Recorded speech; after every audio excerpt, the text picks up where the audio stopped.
Right, Sunil, thanks so much for that. That's how the day panned out earnings-wise. But now moving on, talking about insurance. In fact, insurance agents, Pranjal, there have been instances when insurance agents have come to your doorstep and sold you a product which clearly is of no use to you. Now, if such an instance has happened, you can lodge a complaint against the agent. And of course, this may be the case if the Financial Wellbeing Board of India is set up.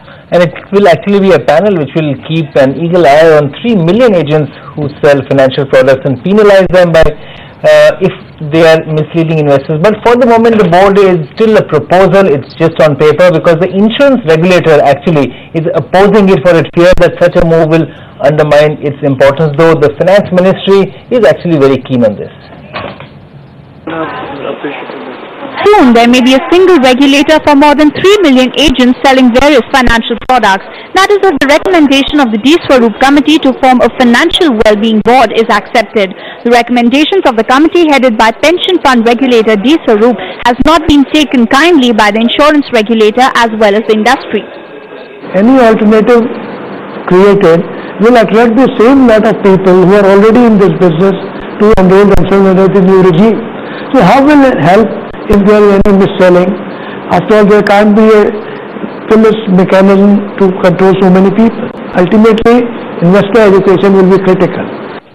Financial Wellbeing Board of India, if approved by the government, will regulate agents selling various financial products to over 19 million investors. FinWeb will have powers to penalize agents, including the ability to revoke their license. It will also prescribe a minimum standard for the agents in terms of educational qualifications and level of advice given. Financial advisors feel that raising the bar of minimum standards of the agents would actually help the end consumer.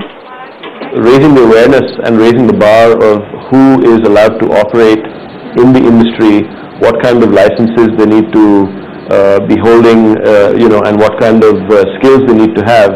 If the bar is raised, it will certainly help.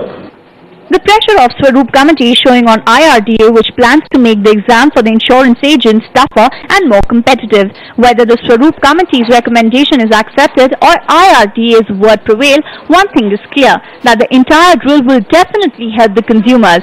With Ritukant Ojha, Nidhi Francis, Bloomberg UTV, New Delhi.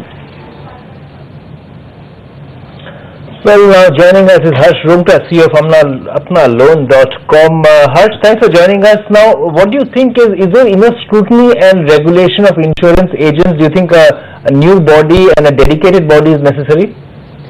I think whether it's an IRDA who is a regulator or there is a super regulator on top, I think essentially the focus should be on both the things. I think on this entire report, the focus has somehow got shifted only to the agent regulatory portion, and a very important part of that report that deals with consumer education somehow hasn't garnered the same amount of attention, and I think they go hand in hand. So I don't really have a view whether IRDA is the right regulator or not. It should be, because it governs insurance, but I think clearly the environment in which an insurance agent or a personal financial advisor works, I think that needs to be regulated. Plus, I think consumers need to be well educated as to what are the impact and what are the things that they should look at. And I think both these things go together.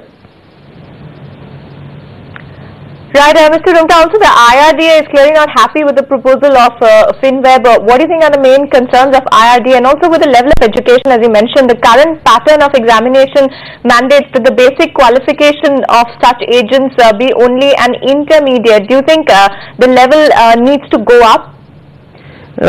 Absolutely. I don't think there can be any doubt that the current levels that we have for an insurance agent or possibly even for other personal finance agents, that level is very, very elementary, and clearly even a lot of the agents or the financial advisors themselves are not well versed with the various impact of all the products that they are selling, and clearly I think those levels need to go up, but it's not limited to insurance agents. I think it goes across the board. Whether you have a mutual fund agent, a personal finance advisor, or an insurance agent, I think it goes across the board. Clearly, levels need to go up.